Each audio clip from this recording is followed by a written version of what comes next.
You're watching The Kate Fox Show. I'm Kate Fox, and today I am speaking with Manny Serrano. And Manny is an independent filmmaker and now also bringing to us the Long Island International Film Expo. Yes. As a new... Well, part of the you're Long Island. part of the... Yes. Part of the Long Part Island. of the... It existed long before me. Yes. Well, not long before me. Before I was involved with it. Correct. And I'm thrilled to see that you are. I'm excited. This is 24th year. It's the 24th year. 24th. Wow. We were there, not last year, but we were there the year before. Yeah. Well, you were there as filmmakers. Mm-hmm. I was there covering it. Mm-hmm. So, but we know each other Yeah. anyway. So, before we talk about the film festival, do you want to share a little bit about what it is you do with Mass Grave? Or I don't do anything with Mass Grave right now. it's kind of the film everything. Yeah, film everything's festival. kind of the film festival. Everything's the film festival. I mean, we've been we were making indie horror films since our first official short was 2006. That was our first short film. So we're at I think, what is that, 16 years now? Going on. 12, no, right? 2000, yeah. Almost 16, 16 years. Wow. Wow, I'm old. I don't even know what else to say. Well, because we haven't done any filming in so long. First, because of the pandemic, right? And now because we're working on the festival, I'm kind of like, I don't know. Do I still make movies? Good. Well, I'm sure you do. We are. I'm sure you do. So we actually have our very first feature film that we co-directed together. Okay. That will be premiering at the Macabre Film Festival in Tennessee. Mm-hmm. I think. Well, so far it's our premiere. I don't know seems like it's going to be the premiere. It's going to be a premiere of some type, whether it's regional very or cool. Yes. And that's actually September 30th to That's October 3rd. It's his birthday weekend as well. What a birthday weekend! And it's my first feature ever with my name on it as co-director. Okay. Oh, that's really cool. I'm Lindsay Serrano, and I'm leaving. Okay. That's really very cool. Dark Tales from Channel X. We've been doing shorts for years, and we were going to do it as a web series. Mm-hmm. We're going to put all the shorts together in just individual episodes, but when you call something season 1, that kind of implies there's going to be a season 2, or there's going to be a season, and I'm just tired of doing shorts. After all these, I just get, usually we do shorts between a feature, like we do a feature, we do a couple of shorts, and then we do another feature, and I'm just like, we've had them all for so long. Do something with the shorts. Okay. And it was going to be a web series, but I don't want to do another. I don't want to lock ourselves into another 10 short films. Yeah. No, I just don't want to do it unless somebody wants to pay us for it. In which case, I have the scripts done. I just don't want to keep putting money into short films. Unless it's unless it's something very special. Like, she still loves doing short films. Lynn loves doing shorts. That's kind of her thing. I like features. I like taking one project and that's my next 2 or 3 years. Just putting it all into one. Everything I do goes into one film. Doing a short film, for me anyway, because I gotta have a dozen or so more short scripts that are all under 8 pages each. And that's what all of these were. Some of these were 2 or 3 pages that we've turned into either a 2-minute film or an 8-minute film or a 10-minute film. And it just becomes, I just feel like I keep doing it over and over and over again and just spending money. Because there's no real outlet for short films yet to sell them. So I put $2,000 into this short, $3,000 into that one, $1,500 into that one, and we look at it, we have 8 shorts, and there's $17,000, $18,000 into these short films that we're literally never going to see again. And we did a bunch of film festivals, and and it does well. I'm not complaining about it. It's not like it was a bad thing. Right. It's just we made our first feature for $13,000. Our second was $22,000. I said, so I can spend another $20,000 on 10 more shorts, or maybe do another feature and maybe make it a $30,000 feature instead. Save up a little bit more, put more time, put more effort, and just make a feature. And that's just how I feel. Well, it makes sense. It makes sense. Yeah. And that's, well, if you're the one that's making them, how you feel matters. Yeah. So, You know? I like doing little shorts. If I can shoot it in a day, and just get a couple of friends together and we just do something, we shoot it in one day, fine. It'd be like a 2 or 3 minute film. And then it just ends up being 10 friends sitting in a room hanging out and we make a film. Right. And that's it. And okay. But something where 2, 3, 4 days worth of shooting, and it's like, okay, now we gotta hire these people because it just becomes a bigger production. right. You know, like Matryoshka was one of our bigger short films, and we had 6, 7 cast members, and we had, it was between me and Phil, camera, and we had sound, and we had 2 and a half, 3 makeup artists if we count her. You know, when we used our friend's apartment for 2 days, 3 or 4 days. 4 days we shot in her apartment.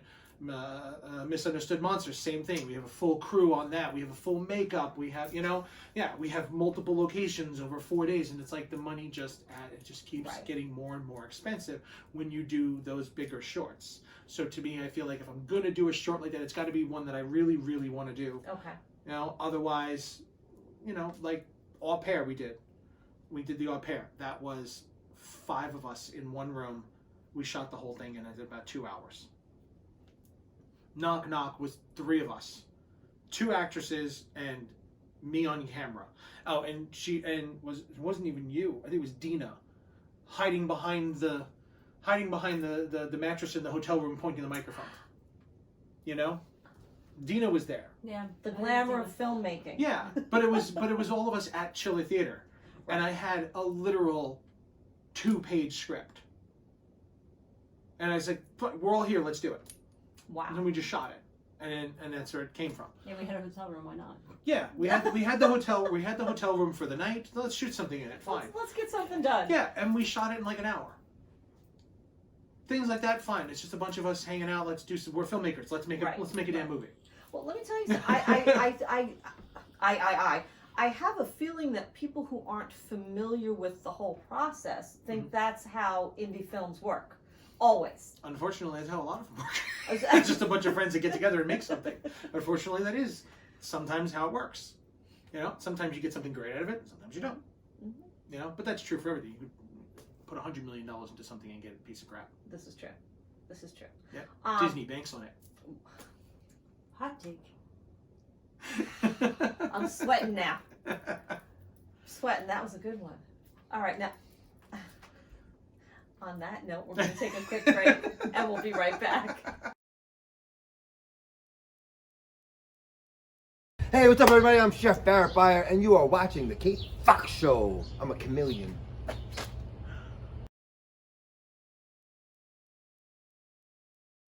And we're back. So now, okay, so we're talking about your films, film festivals, and you have done the film festival circuit. Yep. And as I said, you, as a filmmaker, were at LIIFE, Long Island International Film Expo, in 2019. I think our first time was 2018. I was there with Beneath You were there with Beneath, yeah. We did Beneath in 2018. We did Matryoshka was 2019. and Monster. And Misunderstood Monster. Yes, that's 2020, we knew that nothing was happening, and we were in. We had just shot the wraparound for Dark Tales. Okay. So we wrote a whole separate short film, a whole new script short film that worked as the wraparound for. Yeah. So we shot that in December of 2019, and the plan was to put it all together and start doing festivals that summer. Because all the other films were done already. right. So I was like, well, let's do this, edit this together, drop the rest of them in there, get a final sound mix and color master and everything all done, and then come the summer, we'll start pushing that out to festivals. And it was going to be a smaller run too, because again, there's seven films in it, and all 7 of them have been doing festivals for the last 10 years. So it's like, how many festivals do I want to send it to? Like, I really like Shaun of Shea is one of our favorite film festivals, but they've already played 5 of the 7 films, and I'm kind of like, do I want to send it to them? And then now they're just playing. If they take it, if Right. they even take it, Right. they're playing a film that they've literally played half of already. So, and Brightside Tavern, Brightside did that. Hang On to Your Shorts has played them.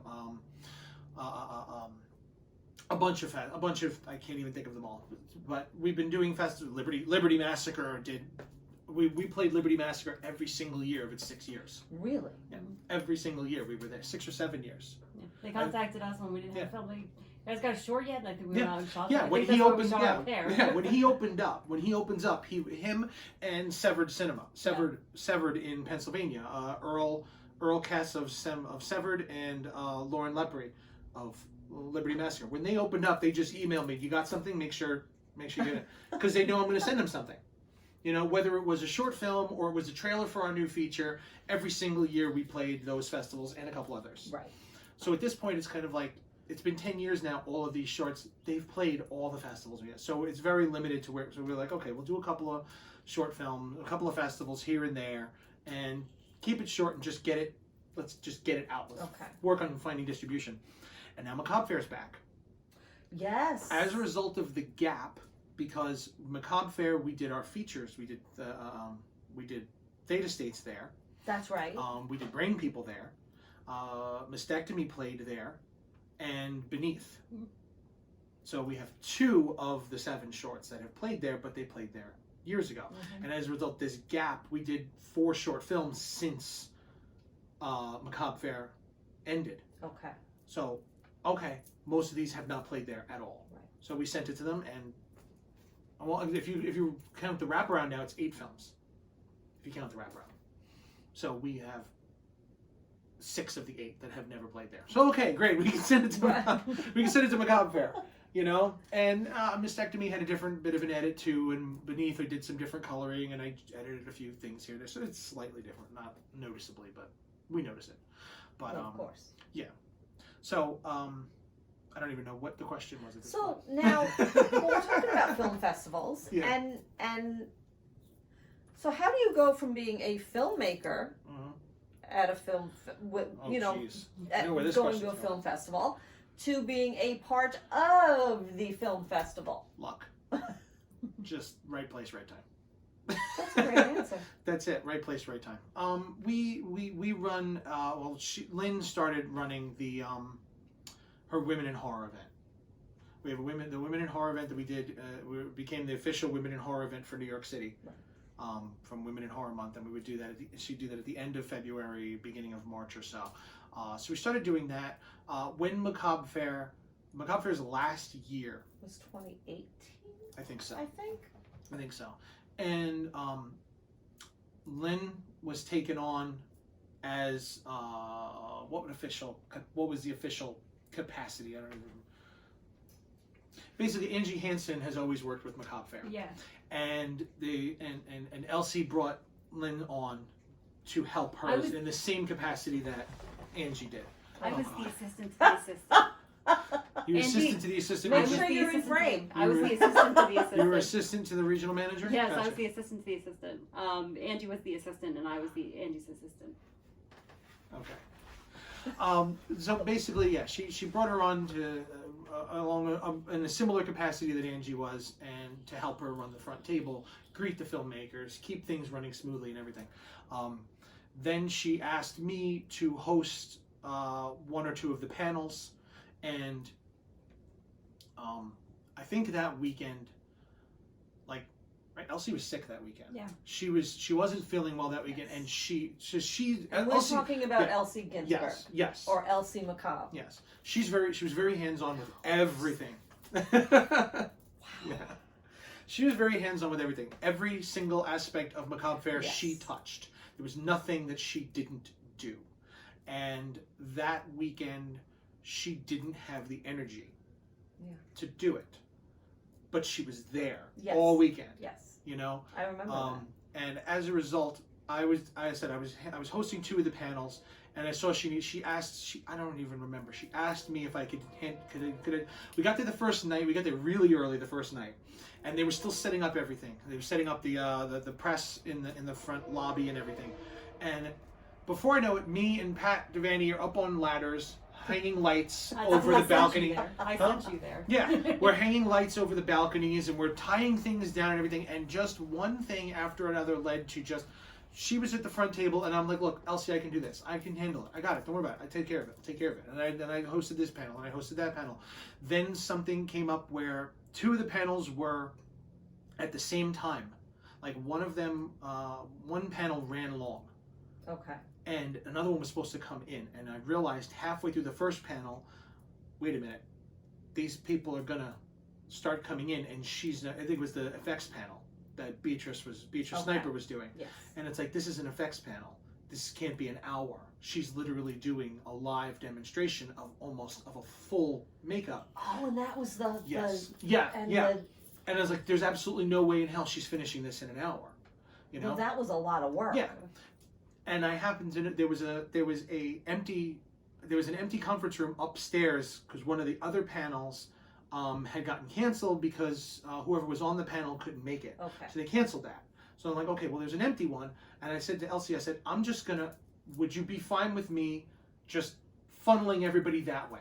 And I'll tell everybody this is where the panel is because that's, and I did. And I just started and I ran up and down the stairs.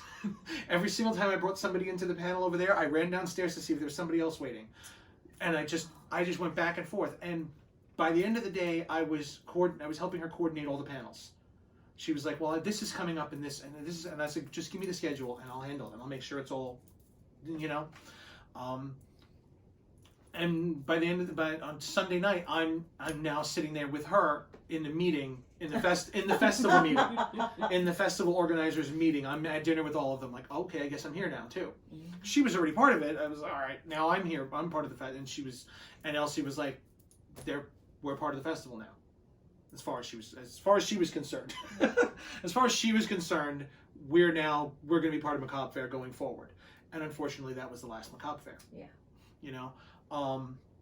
So as far as LIIFE is concerned now, Long Island International, I don't know if that had anything to really do with it, but Deborah and John approached us about being part of the festival, because the festival is run by a board. Right. So they approached us about possibly coming on because some of their other board members had left, and they're like, okay, well, we're looking for more people. We're looking for new blood. We're looking for everything. Like, we're 20-something years in, and this was around that time that we first spoke to Deborah and John about being part of the festival. And it was just conversation. Like, we're interested. Like, what do you guys think? Blah, blah. And it really never really went anywhere. Last year during the pandemic, we bought a house and we moved out to Nassau. Yes, you did. We were living in Queens. Now we're in Nassau. And as soon as we said we moved to Nassau, like one of the first people, Deborah said, so what do you think about being part of the festival? Really? Because the festival is run by the Long Island Film and Television Foundation. Yes, it is. So it's heavily Long Island based. So it's not that they don't want someone from Queens.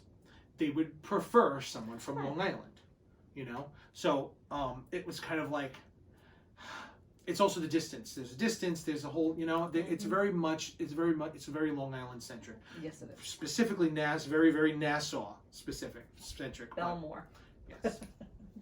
Belmore. So that came to that. So as soon as now we're Long Islanders, and it's like, okay, the last barrier we had in front of us of being part of the festival is now broken. It's like you guys want to be part of festivals, festivals, you do festivals, you make films, you run your own event. But damn it, you're in Queens. That was never said. Yeah, that was to be clear, that was never said outright. It's just once we moved in, suddenly it was like, whoa, they like fast tracked us being as part of the festival. It had to be because now it's all Long Islanders. Right. We rolled into the drive-in. Yes, they did the drive-in in 2020. Oh, that's right. I didn't do 5 minutes from here. Yeah, which is literally right at Savannah. Savannah.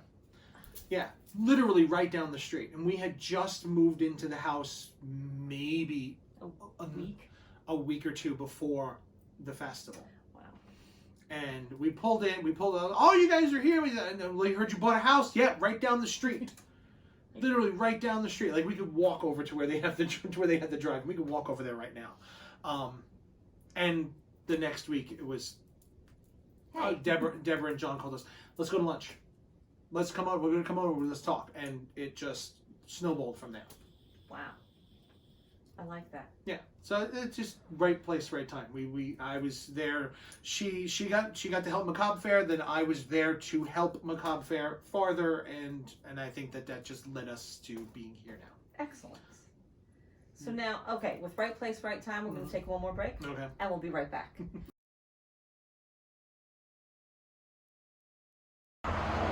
Hi, I'm Kate Fox, and I am here at the new and expanded home of Tresses and Colors at 1227 Montauk Highway in Oakdale.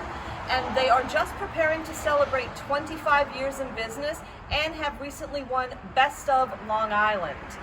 They are house to Sunny and Dew as well, which is all natural skincare and hair products. And boy, you can find anything you want here. So don't forget to shop local discounts and mention the Kate Fox Show for 25% off any hair service.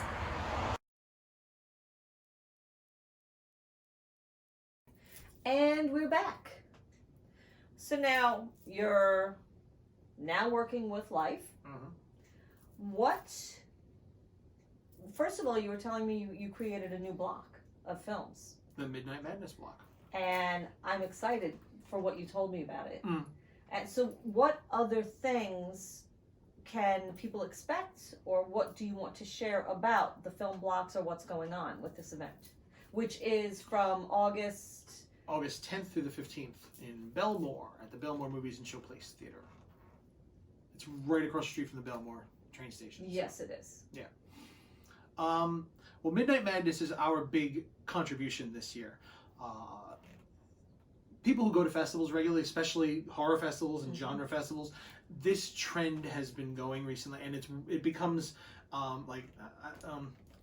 I could name like 2 festivals off the top of my head, but it's not going to sound like that many. But there's a ton of festivals that do this. I just can't think of them all right now, where they all have a kind of like a midnight block of just crazy off the wall films, and we tend to go to those as well. We always focus on going to the horror blocks because that's our thing, you know.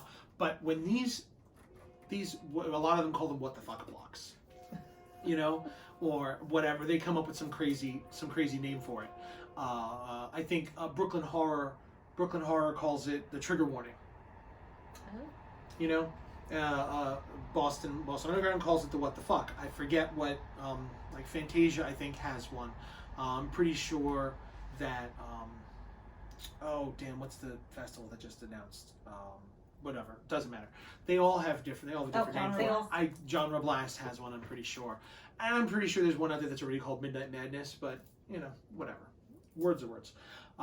It's become one of our favorite blocks to go to at this festival because a lot of the films are very unclassifiable, and by themselves you kind of look at it like, what the hell did I just watch? But when you put them all together, you get it.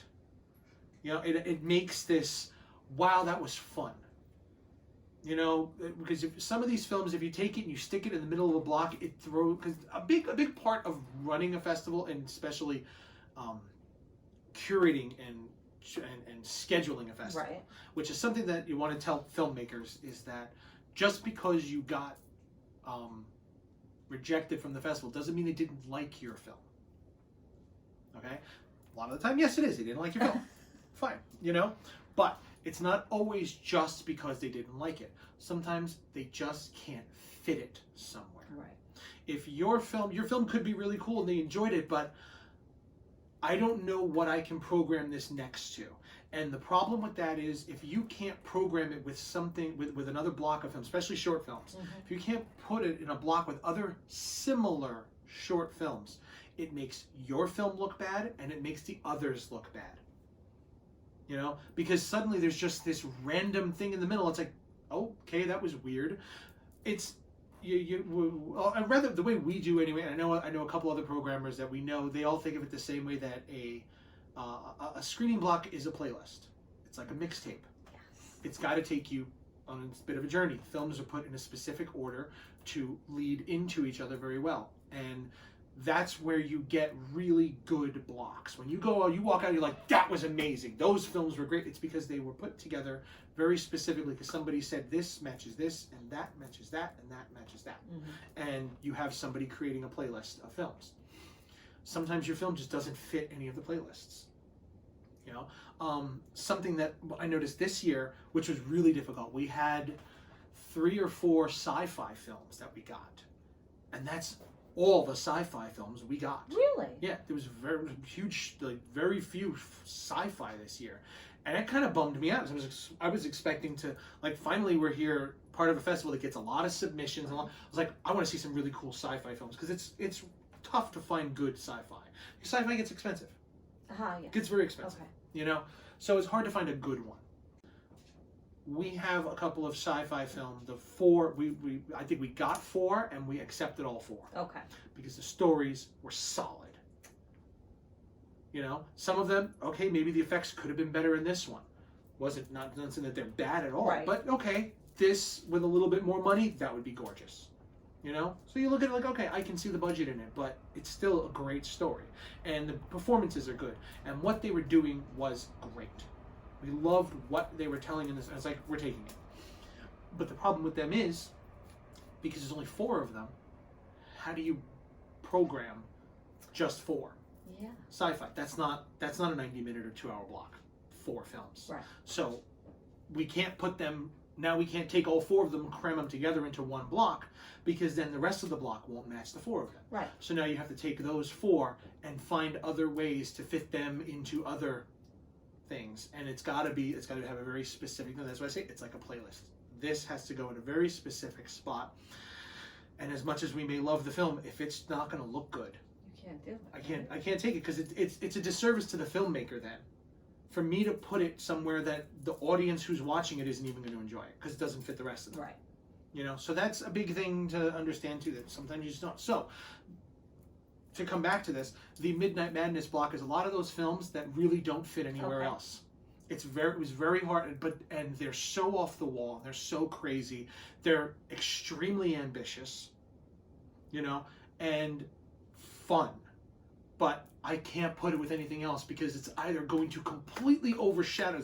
We have a couple that are just wow. One of them is one of my absolute favorite films of the entire fest, and I feel if you put this accord next to anything, it is going to overshadow the entire block because it's just so. It's so well written.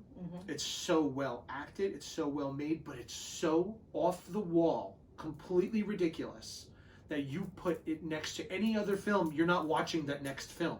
You're thinking about that last one. It's just like, you walk out and like, everyone who walks out of the block is going to think about that one film. So you have to put it next to other films like that, where people walk out like, I don't know what I just saw, but that was amazing. And it just becomes this big jumble of crazy films. And it's like, oh, what about this one? What about this one? And everybody will find something unique in each film that they enjoyed. That's great. You know? So that's why it's Midnight Madness, because it's going to be absolutely insane. It's going to be crazy. Yeah, so that's what we bring to the festival. That's our Okay. big touch to the festival crazy. this year. We're bringing the crazy. We're bringing the crazy. Yeah, they have the Scared for Your Life block as well, which is on Friday the 13th. Coincidentally, we ended up having a Friday the 13th. Yes.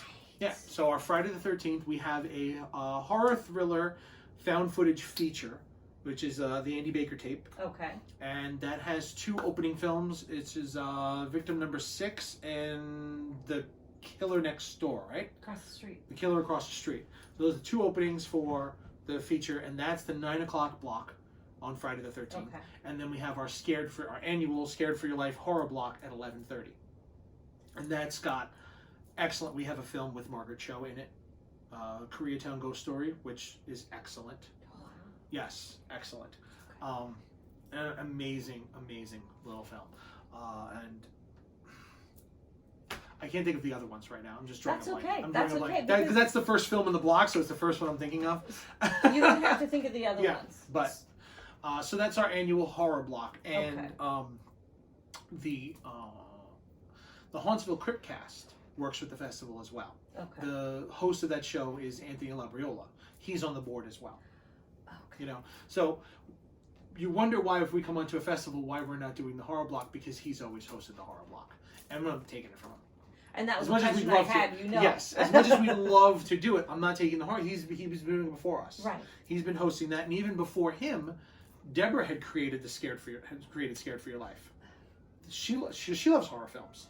You know? Does she? Yeah, she loves horror films. So she created Scared for Your Life block years ago, and it kind of petered off because they just weren't getting as many horror submissions. Okay. They weren't getting enough submissions to do an entire block. And a few years ago, we were talking to her. I don't know specifically. They started doing it because Anthony was working as her assistant in the film office. Okay. And he's big into film, and he became part of the festival as well. And between conversations with him and us saying that the reason why, she asked why they don't get many horror submissions. Right. And this, now I'll give advice to film festivals. As a horror filmmaker, if your festival, your submission does not say horror films, I'm not sending it to you. Really? Because most film festivals don't want horror films. They don't like them. Most critics don't like horror films. How many films do you have at LIIFE? How many films are being presented? We at have LIIFE? we have a live festival and a virtual festival. Okay. We're doing all the films, almost all the films. We have 115 films are screening live. Okay. We have 11 films that are exclusively virtual. Simply because we just don't have the time to play them. We don't have the time to play everything. We loved them, we wanted to take them, but we just don't have the physical time. Now, so if people want to see either one, do they go just to the LIIFE website? Yeah, you go to longislandfilm.com. You can get a gold pass if you want to go to there are passes for virtual, there are passes for live, and the gold pass will get you both.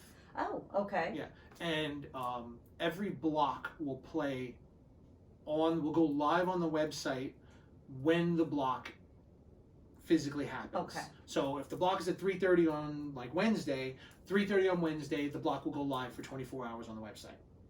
Okay. You know, so even the people who bought, if you have a gold pass for the festival and you went to the festival and I happened to see that 3:30 block on Wednesday, I really like that film, you can go home that night and watch it again.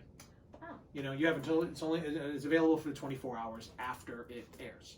Okay. After it screens at the festival. And then we have the 11 films that are virtual. I think it's 5 features and 6 shorts, or 4 features and 7 shorts, something like that. And each of them is a block per day. Okay. So 1 feature and a short per day for, I think, Tuesday, Wednesday, Thursday, and Friday. And then those get tallied in because we also have an audience choice award in person, and then there's an audience choice online. So if your film is playing, so the films with the most views win the audience choice award. Okay. Wow. All right. Now, yeah. It's gonna be interesting. The virtual aspect gets very complicated of trying to figure out how to do that, but that's how we're doing it. So. Okay. Well, I'm looking forward to seeing what's coming. I'm going to be there. I'm figuring out my schedule now. If people want to look you up and Massgrave, where do they go? Massgravepictures.com. Massgravepictures.com. Yep. And again, the LIIFE.com? LongIslandFilm.com. LongIslandFilm.com. Yeah, LongIslandFilm.com. All our tickets, the schedule, all the films are listed on there. All of our panels. We have a DP, a director. We have a DP Expo, which we're doing this year. We have 5 local directors, local cinematographers, who are going to be there on Friday from 3 to 6. And they're bringing their camera packages and they're going to set them up so you can see what they shoot with. Oh, cool. So the filmmakers can go there, meet new DPs, network, get rates, ask questions, everything. Okay. You know, so we have that. We have Heather Buckley and Eric 13 from Black Mansion Films. They're going to be there on Friday. I think at 1:00 is their panel. I think it's 1:00, but they're doing a how to pitch panel, pitching your project. They're going to talk about how to package your project and get it ready to pitch to producers. Okay. To pitch, because some festivals like Fantasia, they have they have a side film market called Frontiers, Okay. and that's where people bring their films to pitch, and it's a film market like that. And the American the film market in LA and the film market, so they're going to talk about how to, when you have a script, you have a project you want to make, how do you pitch this? How do you put it together? Getting your lookbook together. What do you say to producers? All that sort of thing. We have a screenwriting panel. We have I'm drawing blanks. We have crowdfunding panel with Christina Raya and Rick Eberly. Christina Raya, from Congested Cat. Rick Eberly is Rick Eberly PR. Yes. So they're going to talk about crowdfunding and advertising your crowdfunding.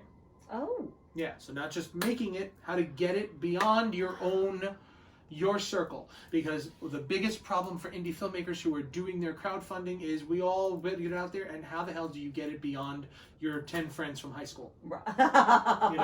We all know people who've done plenty of crowdfunding, and then you look at and they end up getting money from their same friends, and that's great, and we're all grateful to our friends and family who give us that money. But you need a little more. Yes, if you need to, you want to crowdfund a $30,000 film, you are not getting that from your aunt. You're not getting it from your cousin who you haven't seen in 10 years. Okay. It's not happening. So she's going to discuss the crowdfunding aspect of itself, creating your campaign, your videos, and types of perks and stuff. And he's going to explain, how do you get it past that little circle and get it out there? How do you get it onto websites? How do you get people to pay attention to it so that you can move it forward? Very cool. Yeah. Legalities. Huh? Legalities. Oh yes, we have legalities and liabilities. We have a entertainment lawyer and a insurance agent who will talk about the legalities of making the film and insurance. So legalities and liability insurance, your errors and omissions insurance. Because hey, you want to work with SAG, you need insurance. Period. You need insurance. And you also, now you even need an accounting, what is it? Accounting to pay your people. Yes, a film accountant. Payroll company. Payroll company, that's the word I was looking for. Yeah, you need a payroll company in order to pay your actors. Okay. Now, that's a new thing with SAG now, where it's required. That's a lot. You can't pay your SAG actors, I can't hand them a check anymore. Wow. Yes, Even you designated as employees in Los Angeles. Yep, yeah, so now you have to go through all that, which means if you're going to get a payroll company, you need an LLC. You need an employee identification number. So you need a lawyer. You need a liability insurance. All of this leads into itself. You want to start working with unions. These are the sorts of things you need to do. Okay. Wow. Yeah. So hey, get the two of them on one panel. LIIFE has had a lawyer before, but we happened to, thanks to Lindsay, she happened to find a liability, an insurance agent an insurance company. What is the name? Eaton Insurance, who we reached out and he bought an ad. He bought an advertisement, and we said, well, hang on, do you want to be on a panel? We want to have a panel. And he said, great, he's excited. He's like, I do film insurance. And we were like, yep. Panel. Yes, you do film insurance now. He does film, photography, event, all that stuff. Yep. Yeah, so we'll have those guys, we'll have the two of them there, and filmmakers can be there, and they can get their numbers, and they can talk to them, and they can literally ask them questions. That's everything you were afraid to ask, because who's comfortable talking to a lawyer? You want an insurance quote. You want insurance. You're always afraid to talk to these people. Right. Everybody, all filmmakers are, because suddenly you put contracts in front of them, and everybody climbs up. So now there's no contract. There's two guys sitting in a room. You can ask them. And you're just chatting. That's it. Just chatting. Yep. Which is a great thing. Yep. Well, you have a lot to offer this year. Yeah, we're trying. We're trying. With the way the world is, hey, you can hear the fire engines probably. With the way the world is and the way everything's going, yes, we're trying to offer as much as possible. We're here goes the dog howling at the fire engines. Oh, this is perfect. Oh my God, howling. I'm gonna keep this in. You realize I'm keeping this in because it's just way too precious. So our is he done? He's done. Our goal this year was, after this entire 18 months of everybody's sitting in their houses staring at the walls, twiddling their thumbs, and some people working, some people not, and some people just not ever leaving their homes, unfortunately. Our big thing was we need to get filmmakers back in a room with each other. Yeah. Even if it's on a limited capacity, whatever it is, let's get everyone back in front of each other so that we can all start moving forward, start working again, start making films again, even if it's slowly. Because so many of us have been home for. Fortunately and unfortunately, I'm a frontline worker. Right. You know, so I never stopped working. Right. So her job went remote. So while I'm leaving the house, you know, a couple days a week to go to work, she was pretty much a shut-in. Right. For over a year. Yeah, everything's closed. There's nowhere to go. There's nothing to do. She saw nothing but nothing beyond the front porch of the house for a year. And there's so many other people in general like that. Oh yeah. And unfortunately, the longer you stay indoors, the harder it is to go back out again. Yes, it is. Because you just, and that's how she started to feel. Like the less you do, the less you want to do, the less you're comfortable doing. But see, now what you're doing is you're giving a lot of people something to get out of the house for. Yes. Trying. And to get back to normal, get back to entertainment, get back to something. Get back to life. Yeah. To get back to life. Life goes on. Life goes on. Oh my goodness, we've got some good catchphrases today. Oh my. Well, I want to say thank you so much for talking to me. Thank you. And I'll see you next week. Yes. The week after next. Yeah. But, when this airs, no, it'll be next week. So. There you go. Never questioned. Right, I just realized, wait a minute, timeline. But really, thank you so much. As always, it's a pleasure to talk to you. Same here. And come out to the Midnight Madness block. We have our own award. Yes, we're giving an it. award. Well, I'm telling them, but I'm telling you. You're the proxy. I'll take that. Yes, we're giving our own Midnight Madness award to, and it's only for filmmakers who attend. Yes. And the only people who see it, we're not posting the picture of it online before the block happens. Oh, you can't. Yes. So we're unveiling the award at the block, and there's going to be a special commemorative pin. But you have to be at the block to get this pin. So everybody walks in. When you're at the block, when you walk in, we're going to hand you your pin. And hopefully we'll get to do this every single year. Every year we're going to do a new design of the pin. So this is the first official annual Midnight Madness block pin. I love it. I love it too. So come on out to the film festival, to the Midnight Madness block, and the pin's really cool. I've seen it. She saw it, but I won't give her one. She can't have it. I'm not allowed to have it. She can't have it. So, thank you. Thank you. The Long Island International Film Expo is back and in person. Join us August 10th through the 15th at the Belmore Movies and Showplace for our 24th annual festival, screening 115 films from around the world with 20 world premieres and dozens of U.S., New York, and Long Island premieres. LIIFE is where filmmakers from all around the globe gather to share their art. Filmmaking panels, parties, and Q&As with the filmmakers all week long, plus a closing night awards ceremony with Daniel Baldwin, Kim Delaney, and Kristen Thorne. Get tickets and more information at longislandfilm.com.